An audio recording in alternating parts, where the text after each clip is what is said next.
우리 한국 땅의 최초의 순교자가 되었던, 개신교회의 순교자가 되었던 사람, 그 사람이 누군지 여러분들 아십니까? 바로 그분은 로버트 토마스 선교사입니다. 이분은 목사님의 아들로 태어났습니다. 바로 이분을 파송하였던 교회가 있는데, 바로 그 교회가 영국 웨일즈에 가게 되면은 하노버라는 교회가 있습니다. 그 교회의 담임 목사님이 아버지이십니다. 그런데 이 교회에서 이 토마스 선교사 아들을 이제 선교사로 파송을 했던 교회인데, 지금 현재에는 우리 한국 목사님이 그 교회 담임 목사님이셔요. 그 목사님이 바로 유재현 목사님인데, 우리 교회에 오셔가지고 같이 찬양도 하고 식사도 같이 하고 그렇게 하셨어요. 사모님은 정영수 사모님이시고, 두뇌 우리 교회에 와서 같이 이렇게 교제를 나누고 지낸 적이 있습니다. 바로 그 교회는 지금 교인들이 없어요. 몇 분 되지 않아요. 이 손가락 꼽을 정도. 단지 관광객들, 특히 우리 한국 사람들이 오셔서 우리 한국 기독교회에 아주 유명한 그러한 교회이기 때문에 거기에 관광을 오신 분들이 함께 예배드릴 정도로 그런 교회가 되고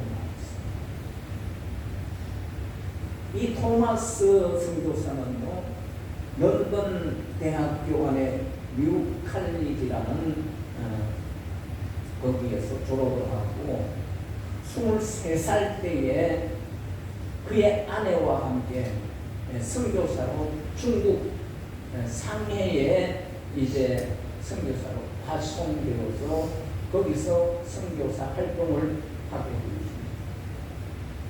그런데 아내는 자기보다가 2살 연상이었어요. 그 아내의 이름이 캐롤라인인데, 이 캐롤라인이 그만 병으로 인해 가지고 선교 활동을 하다가 이제 세상을 떠나고, 토마스는 자기 부인이, 사랑하는 부인이 갑자기 죽게 되니까 낙심이 돼가지고 이제 선교회를 떠나게 되고, 그리고 청나라 세관에 이제 통역관으로 근무를 하게 됩니다. 그때 세관에서 통역을 하면서 조선 사람 2사람을 만나게 됩니다. 거기서 조선 말을 이제 배우게 되면서 바로 토마스 선교사는 우리 조선 선교에 대한 비전을 품게 되었습니다. 그래서 조선의 복음을 전하기 위해서 그는 제너럴 서먼호를 타고 대동강을 올라오게 됩니다. 제너럴 서먼호는 평양 감사였던 박 교수에 의해 가지고 그만 불타고 말았습니다. 토마스 선교사는 이제 포박이 되어졌고 1866년 9월 2일 27살 젊은 나이로 모래사장에서 박춘권 관군에 의해 가지고 참수형, 바로 이 목이 잘리는 그런 참수형을 당하는 순교자가 되었습니다. 그러나 그의 피는 헛되지 않았습니다. 순교자의 피는 교회에 초석이 된다는 터툴리안의 교부의 말대로 토마스 선교사의 피는 한국교회의 초석이 되었던 것이었습니다. 구경을 나왔던, 그 당시에 구경을 나왔던 12살 된 그런 소년, 잭지랑이라는 소년이 토마스 선교사가 참수당할 그때에 이 던져준 성경책이 있었는데 그것을 이제 받은 소년이 바로 제칠함이었습니다. 그것을 몰래 성경책을 가지고 갔어요. 그리고 박영식이라는 관리에게 그 성경책을 주었습니다. 그래서 박영식이라는 사람은 성경을 이제 받아가지고 그것을 다 찢어서 그래서 벽지로 사용합니다. 벽에 다 붙였어요. 벽지로 이렇게 붙였는데 근데 어느 날 조카가 왔어요. 조카 이름이 이영태라고 하는데 집에 와가지고 벽에 붙어있는 성경을 읽게 되었습니다. 그리고 감동을 받습니다. 그리고 예수님을 믿게 돼요. 벽에 벽지로 붙였던 성경을 읽다가 그렇게 된 것입니다. 그래서 이영태는 평양 숭실 전문학교를 졸업을 하고 성서 번역위원으로 성경 번역의 공헌을 세웠던 인물이 되었습니다. 그 후에 박영식은 자기 집을 이제 교회 땅으로 내어놓았어요. 바로 그 교회가 바로 평양의 널다리 교회였습니다. 나중에 그 널다리 교회가 이름이 또 바뀌게 되는데 그 교회 이름이 장대현 교회가 되어졌습니다.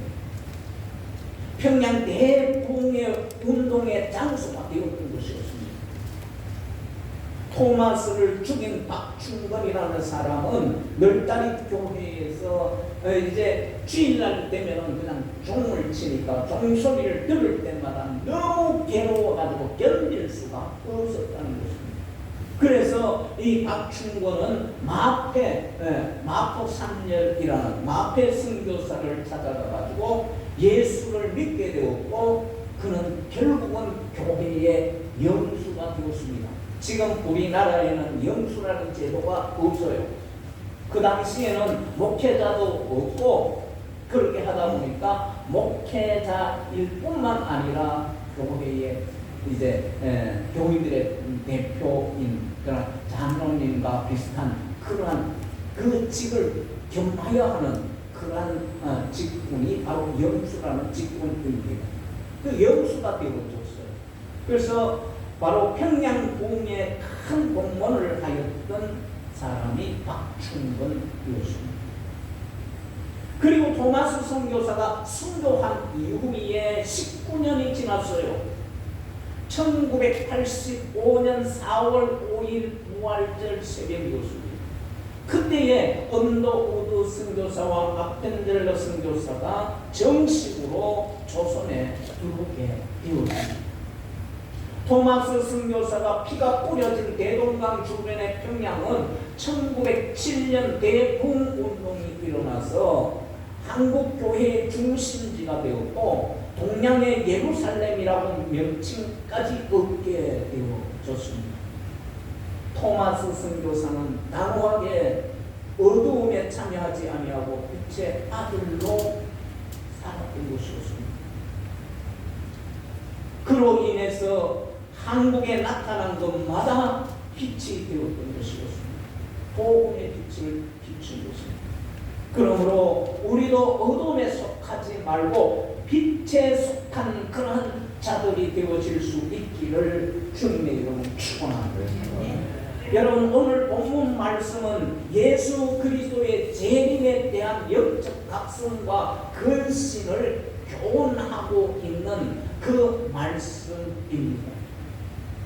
바울 사도는 주의 재림이 어두움에 속한 불신자들에게는 불시에 임하게 될 것이고 그것은 바로 심판이 되어질 것이지만은 빛에 속한 성도들에게는 갑작스러운 재림이 되지 않을 것이라고 밝히고 있습니다. 성도들을 안심시키고 언제 주님이 오실지라도 어둠에 속하지 말고 잘 대비하라고 권면을 하고 있는 것입니다.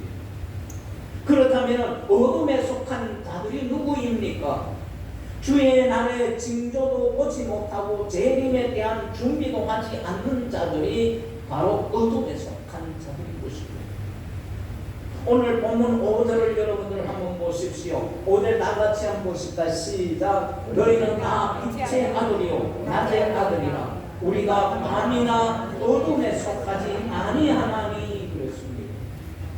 바울은 데살로니가 교인들을 가르쳐가지고 뭐라고 얘기를 했냐면은 빛의 아들이라 칭하고 있는 것을 봅니다.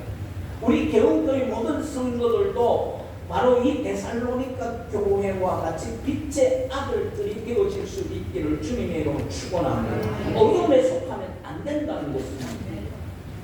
여기에서 아들이라는 것은 헬라어로 히오이라고 하는데 이 단어의 뜻은 어떤 단어인가 하면 어느 영역에 속한 자를 일컫는 히브리적 표현인 것입니다.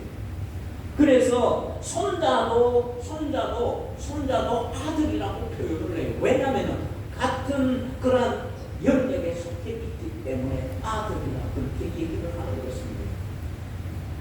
즉 빛이신 하나님께 속하여 하나님을 닮은 자들을 가르치고 있는 것을 일컬어가지고 뭐라고요? 아들이라 그렇게 얘기하는 것입니다. 히오이. 그러니까 하나님에게 속해 있는 사람들, 그러니까 하나님의 자녀요 빛의 자녀인 것입니다. 그런데 어둠이라는 것은 헬라어로 스쿠투스라고 하는데 빛 대신 하나님으로부터 소외된 상태, 하나님을 알지 못하고 하나님이 없는 상태에 있는 사람들을 일컬어가지고 하나님에게 속하지 않는 사람들, 그런 사람들을 일컬어가지고 어둠이라 그렇게 얘기를 하는 것입니다. 다시 말하면 하나님의 공리가 없고 인간의 욕심이 판을 치는 곳입니다. 그러므로 성도는 어두운 곳을 물리쳐야 하는 것입니다. 그것이 그리스도인들의 바른 정체성인 것입니다. 우리가 어둠에 속하지 않으려면 그러면 어떻게 해야 할까요? 첫째는요, 오직 깨어 있으라는 것입니다. 6절 말씀을 우리 한번 볼까요? 다 같이 한번 봅시다. 시작. 그러므로 우리는 다른 너희들과 같이 자지 말고 오직 깨어 정신을 차리라. 자지 말고 어떻게 하라고요? 깨어서 정신을 차려. 여기에서 깨어라는 말이 나오는데 원어로 보면은 그레고 로맨이라고 하는데 영적으로 정신을 차리고 주의하다라는 뜻이에요. 이러한 상태는 의지적인 노력의 수단이 되어야 합니다. 구원에 무관심하고 다가오는 심판의 날을 의식하지 못하는 영적으로 무감각한 상태에 이르지 않도록 힘을 다해야 한다는 것입니다. 세상이 죄악의 어둠으로 뒤덮여 있을지라도 영적으로 깨어 근신하는 성도가 되어야 한다는 것입니다. 하나님의 뜻과 말씀을 민감해야 된다는 것입니다. 맡겨진 사명에 더욱 충성해야 합니다. 한 손에는 주의 재림을 대비하는 경각심을, 다른 한 손에는 주의 재림에 대비한 근신을 들고 있어야 하는 것입니다. 그리하여 예수님께 오실 때에 어둠에 속한 자가 아니라 빛에 속한 그러한 자로 인정받는 그러한 성도들이 되어질 수 있기를 주님의 이름으로 축원합니다. 여러분 1세기에서 2세기 사이에 우리 기독교의 상징이 무엇인지 아십니까? 기독교의 상징. 지금 여러분들 많은 분들이 기독교의 상징 그러면 하나같이 뭐라고 얘기를 해요? 십자가. 근데 1세기에서 2세기의 기독교의 상징이 뭔지 아세요? 바로 그것은 물고기.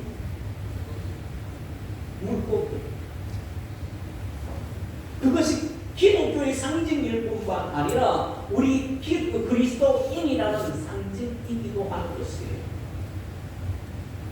그들이 고백했던 예수 그리스도 하나님의 아들 구세주라는 것에 그 헬라어를 써놓은 첫 번째 글자만 모아가지고 한 것이 뭐냐면 이투스인데 바로 이 이투스는 물고기라는 뜻이에요. 근데 그 첫 번째가 뭐냐? 예수스, 예수, 크리스토스, 그리스도, 배우, 하나님, 히오스, 아들, 소테르, 구원. 그 악자를 다 따가지고 딱 단어를 딱 보니까 뭐예요? 잉투스라는 물고기라는 것입니다. 그래서 물고기를 기독교의 상징으로 여겼습니다. 그리스도인인지 알아볼 때에 벽에 물고기를 반만 그려놓고 상대방이 반을 그리면 아, 이 사람이 그리스도인이구나 알게 되는 것입니다. 그래서 많은 사람들이 그 당시에 로마의 핍박에 얻어가지고 예수 믿는다고 그리스도인이라고 생각하면 그들을 다 잡아서 죽였어요. 톱으로 펴서 죽이기도 하고 불에 태워서 죽이기도 하고 얼음 구덩이에 빠뜨려서 얼어 죽게끔 만들기도 하고 등등 여러 가지 방법으로 예수 믿는 사람들을 이렇게 핍박을 하였습니다. 그러다 보니까 그들이 주일날만 되면은 그들이 모여서 예배를 드려야 하는데 장소가 마땅치 않아요. 그래서 그들은 가는 곳이 어디냐 하면은 무덤으로 들어갔어요. 팔레스틴 지역의 무덤은 이제 동굴입니다. 땅을 파서 만든 그러한 동굴이에요. 그래서 거기에 출입을 할 때에 앞에서 군대 다녀오신 분들은 이제 그 비표라 그러나요? 네. 그걸 암호 표시를 해줘야 돼요. 그게 바로 물고기를 그리는 것입니다. 그러면 통과되는 거죠. 바로 그 카타콤 안에, 그러니까 동굴 무덤 안에 카타콤이라고 하는데 거기에 들어가서 그들이 숨어서 예배해요.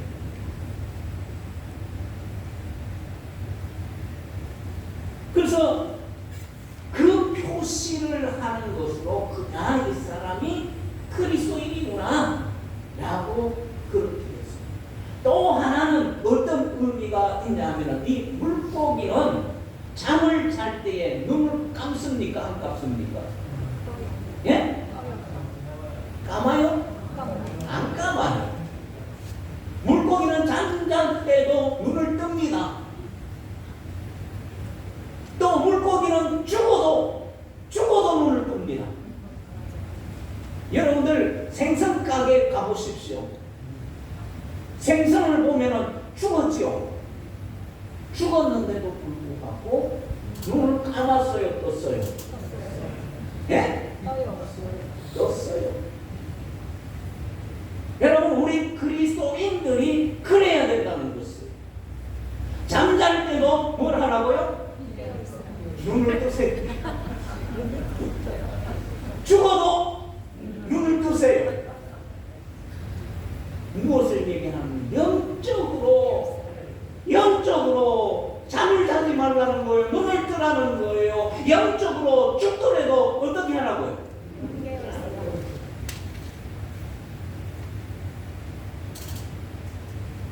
다시 말하면 물고기는 늘 깨어있다라는 것으로 그들이 여겼습니다.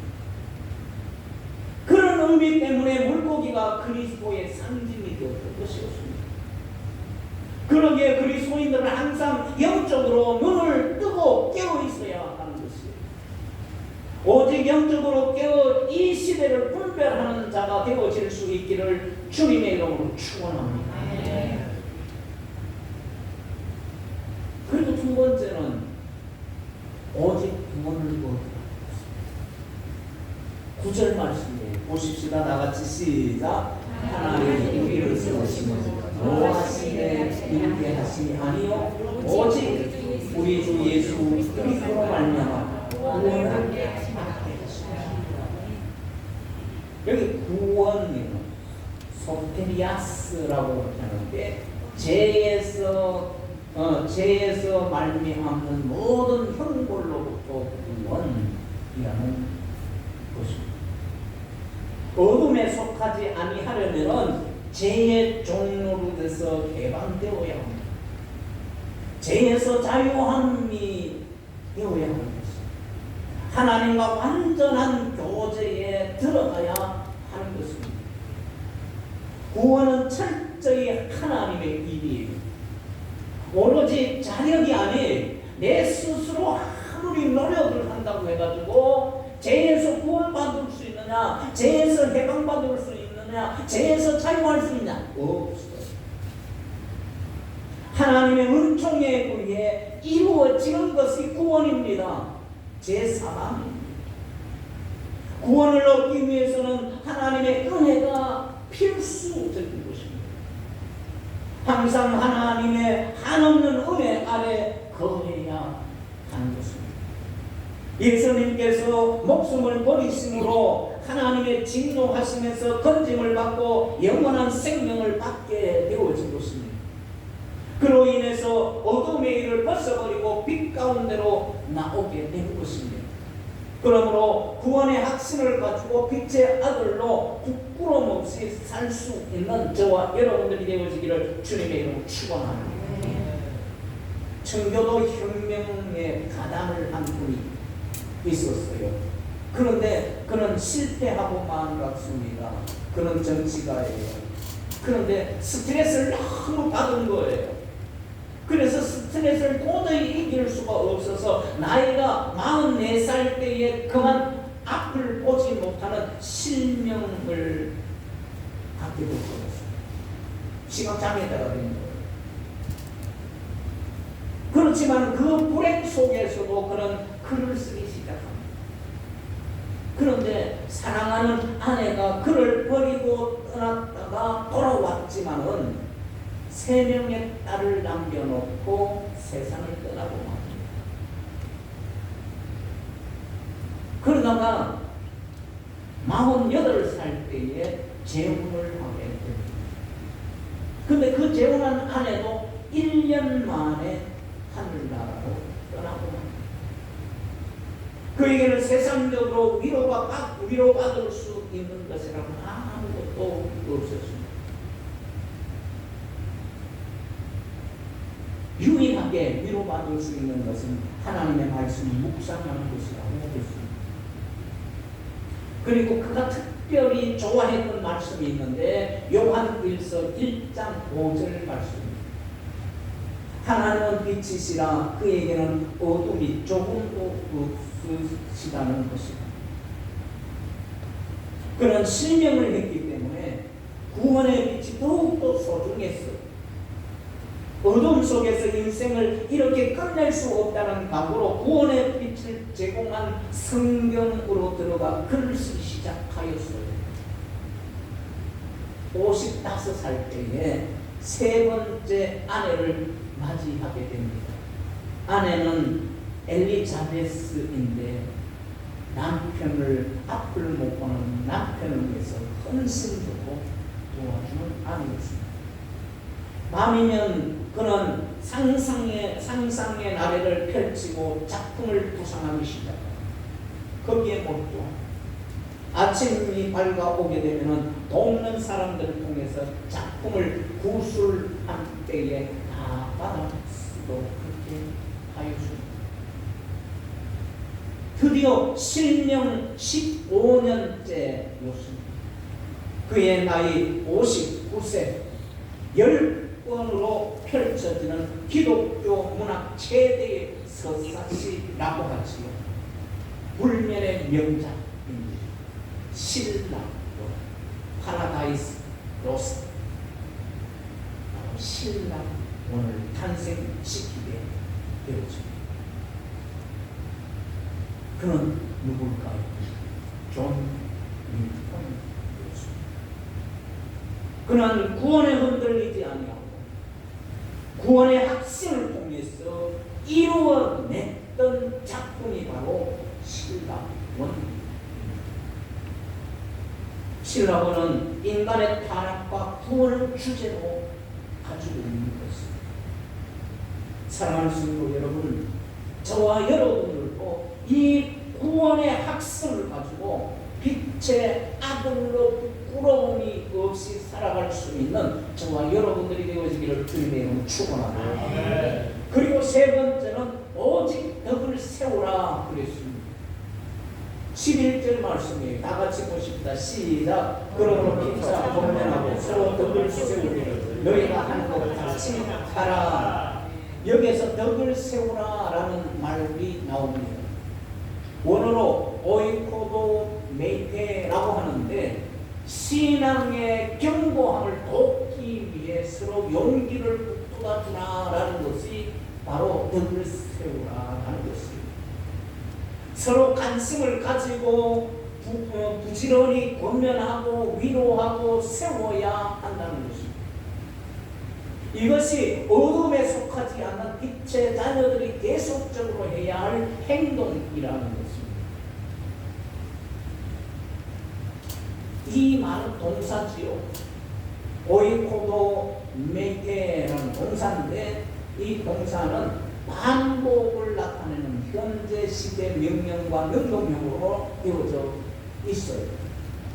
그러므로 성도들은 계속해서 위로하고 권면하고 이제 용기를 북돋아주고 이렇게 계속해야 된다라는 것입니다. 그것이 주님의 재림을 기다리는 성도들이 가져야 할 모습이 태도라는 것이에요. 어려움을 이겨내도록 피차에 위로하고 격려하며 권고하며 하여야 하는 것입니다. 성도들을 넘어지게 하며 약하게 만드는 어둠의 요소들이 얼마나 우리 가운데 많이 있습니까? 서로 믿음을 지키도록 덕을 세우는 권면이 우리가 필요한 것입니다. 인간은 연약하기에 어려움이 닥치면 구원의 확신이 흔들리게 됩니다. 어두움에 빠질 수가 있습니다. 이때 서로 위로와 격려로 흔들리는 믿음을 잡아주어야 하는 것입니다. 그리고 끝까지 믿음을 지킬 수 있도록 해야 합니다. 그것이 믿음의 자녀들이 마땅히 취할 행동인 것입니다. 따뜻한 위로와 격려로 덕을 세우는 일에 힘쓸 수 있는 저와 여러분들이 되어지기를 주님의 이름으로 축원합니다. 미국의 코미디언 가운데 밥 호프라는 사람이 있어요. 그분의 이야기입니다. 이분이 월남전 참전용사 위로 공연에 초청을 받게 되었어요. 근데 이분이 너무 인기가 좋다 보니까 스케줄이 너무 바빠. 그래서 스케줄 중복으로 사양을 했지만 워낙 중요한 모임일 단계로 내가 거기에 공연에 5분만 내가 하겠습니다. 약속을 했습니다. 월남에 가서 공연을 시작하였는데 예상과는 다르게 무려 40분을 계속한 거예요. 5분 하기로 했는데 40분을 했어요. 공연을 마치고 어찌 된 일인가 라고 그 이유를 묻자 박호프가 무대 맨 뒤에 있는 두 상위 용사를 가리키면서 저 사람들 때문입니다 라는 것이었습니다. 그래서 상위 용사를 보았더니 두 사람이 다 팔 하나씩 달기로 했어요. 한 사람은 왼쪽 팔이 없고 다른 한 사람은 오른쪽 팔이 없는 거예요. 그런데 바보부가 공연하는데 두 사람이 서로 남은 팔을 맞대고 서로 박수를 치는 거야. 너무 흥겨운 그 모습을 보게 됐어요. 그래서 그 모습을 보고 마치 무대에 내려올 수가 없더라는 거예요. 5분 하기로 했는데 40분 했대요. 내려올 수가 없더라는 거예요. 그래서 바보부는 오늘 그가 그렇게 얘기를 하는 거예요. 오늘 저는 참된 격려가 무엇인지 배울 수 있었습니다. 서로가 한쪽 팔이 있고 서로가 같이 한쪽 팔이 참된 격려가 무엇인지 배울 수 있습니다. 여러분, 우리 역시 구원에 흔들리는 사람에게 위로와 격려로 믿음을 잡아주는 빛의 자녀들이 되어질 수 있기를 주님의 이름으로 축원합니다. 내 팔 한쪽 없어도, 내 다리 한쪽 없어도, 내 눈 한쪽 없다. 서로 이렇게 격려하면서 흔들리는 그 믿음을 잡아줄 수 있는 빛의 자녀 되어질 수 있기를 예수님의 축복합니다. 말씀을 맺겠습니다. 파리에서 얼마 전에 올림픽위원회였죠. 그 오래전에 선교대회가 파리에서 열렸습니다. 대회 순서 가운데 헌금 순서가 있었습니다. 그런데 헌금위원이 깜짝 놀랄 정도의 일이 일어나게 됐습니다. 근데 앞을 보지 못하는 시각장애자인데 옷도 보니까 너무 날름한 옷을 입었어요.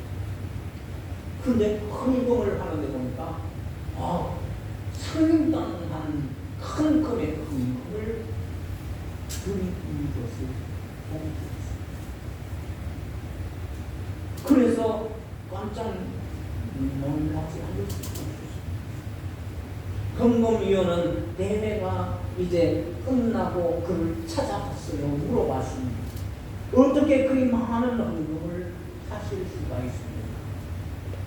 외모를 보니까 너무 남녀한 것을 입고 시각장애자가 그러자 오히려 바로 그분이 의아스러운 듯이 그에게 대묻는 것이었습니다.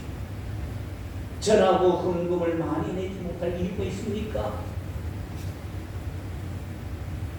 이어서 머뭇거리는 헌금위원을 향해 가지고 이렇게 말했어요.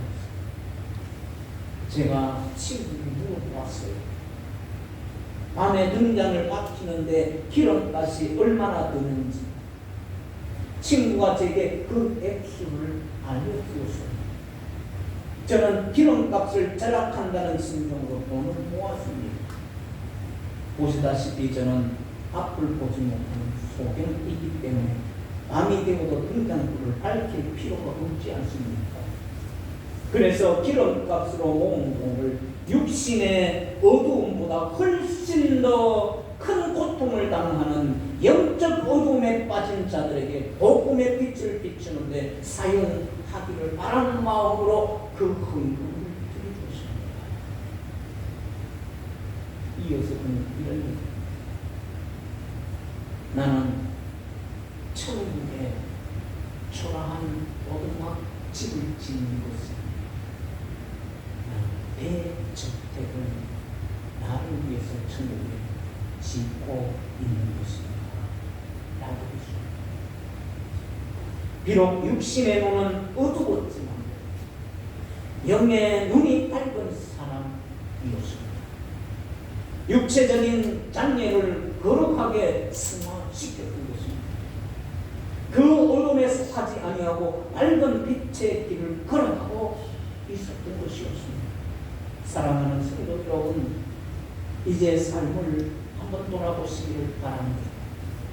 육신의 눈은 떴다고 하지만 영의 눈이 감겨져 어두움에 속하고 있지는 않으십니까?